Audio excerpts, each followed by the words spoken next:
ce n'était pas Jésus-Christ, je n'existerai plus. Acte chapitre 12. Acte chapitre 12. Verset 7. Histoire Pierre, ouais. A son dokbo, ouais, ça goûte, à couno ton dokbo, ouais, ton. Bon, ouais, ils a rondo, home. Ouais, ça goûte, alors Pierre ou, bon, foin. Bodo, chité, ham. Bon, voilà, il y a ici, à l'autre. Et voici un ange du Seigneur survient et une lumière brilla dans la prison. L'ange réveilla Pierre en le frappant au côté et en disant « Lève-toi promptement ». Les chaînes tombèrent de ses mains. Mets bien tes yeux là où nous venons de dire. Regarde bien ça. Ils ont déjà attrapé Pierre. On l'a mis en prison. On l'a enchaîné pieds et mains. Et il va mourir certainement. La première des choses qui est rentrée, c'est la lumière. La lumière pénètre ta maison. La lumière chasse les ténèbres. Les ténèbres fuient en courant. Ils n'attendent pas devant la lumière. Ils n'attendent pas. La lumière pénètre ta maison. Toi qui les ténèbres ont pris ta maison comme siège. Toi qui es assis dans les ténèbres. Et les ténèbres sont en train de régner dans ta vie. Et les ténèbres se sont dit, on s'est accaparé de cette maison pour enchaîner ta maison. Tes enfants l'ont enchaîné. Tes enfants sont enchaînés. Ton mari est enchaîné. La lumière qui chasse les ténèbres. La ténèbres qui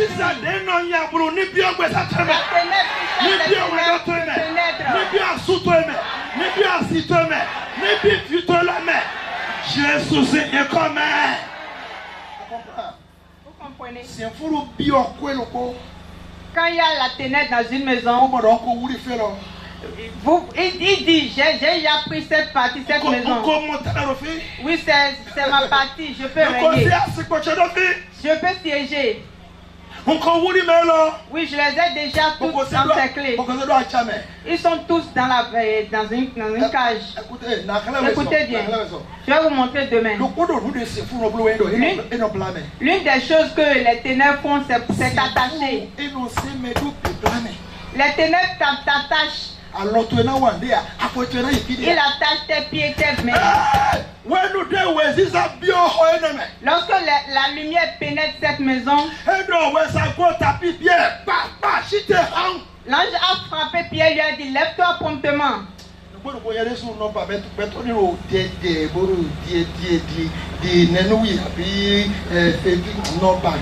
Moi-même, j'aime pas les personnes qui sont nonchalantes. J'aime que les péchants soient chap-chap, soient speed. Donc l'ange lui a dit, lève-toi rapidement. Si on ne lui a pas dit, il sera là, il sera nonchalant. Il sera en train de prendre tout son temps.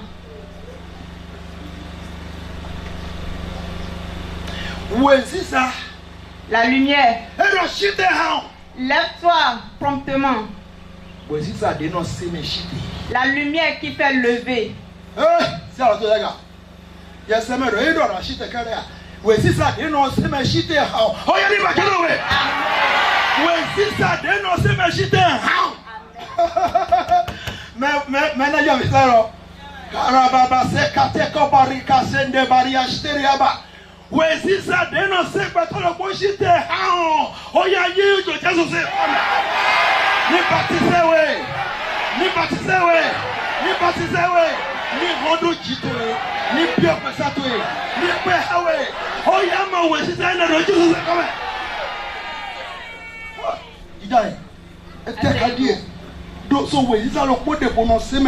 Donc il y a une lumière qui fait lever rapidement, promptement.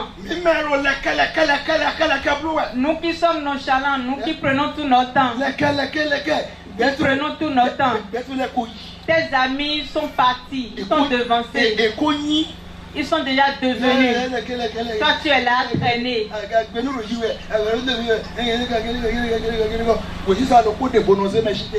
Il y a une lumière qui fait lever promptement. Une lumière qui fait lever une famille promptement. Une lumière qui fait lever un travail promptement.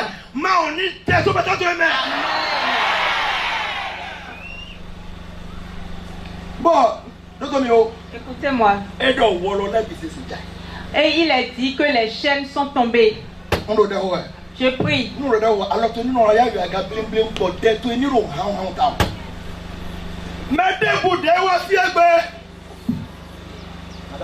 Quiconque est ici parmi nous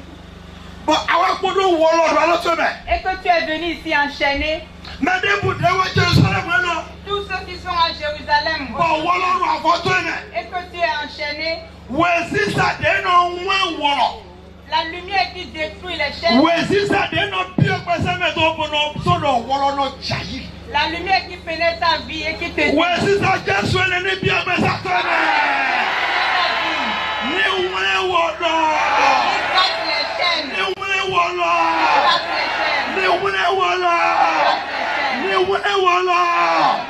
oh non, Jésus Christ. Il y a une lumière. Et qui voit que c'est mon enfant qui est enchaîné là-bas. J'ai écouté un message hier. Et j'ai pris peur. La femme est en Europe. Le prophète est à Lagos. Et c'est une amie à la femme qui a remis le numéro au prophète. Et l'ami et le prophète discutaient.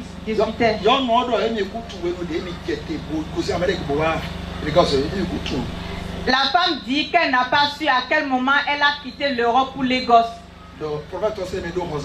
Que le prophète l'a mis dans une chambre. Et elle est devenue domestique. Il a saisi ses passeports et tous ses papiers. Il l'a amené à la mairie et puis ils se sont mariés. Et elle a enfanté.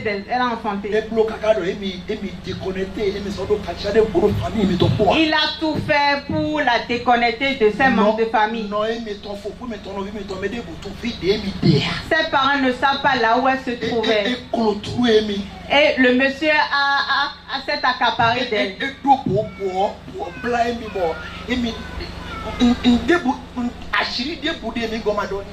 Il a fait un gris-gris et puis c'était puissant. Elle lui a dit tous ses secrets. Mais un jour, c'est découvert, c'est tombé.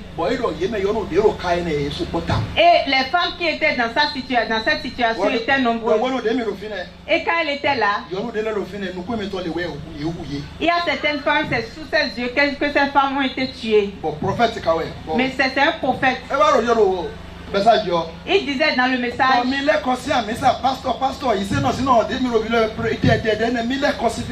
détournez-vous des églises, des pasteurs là où vous dites que vous allez. Mais elle a dit qu'elle est en train de dire ce que ses yeux ont vu. Que les pasteurs d'aujourd'hui font des gris-gris. Ils font des alliances terribles qu'ils utilisent. Je prie pour toi. Quiconque ici est enchaîné. Ce monde est devenu autre chose. Sincèrement.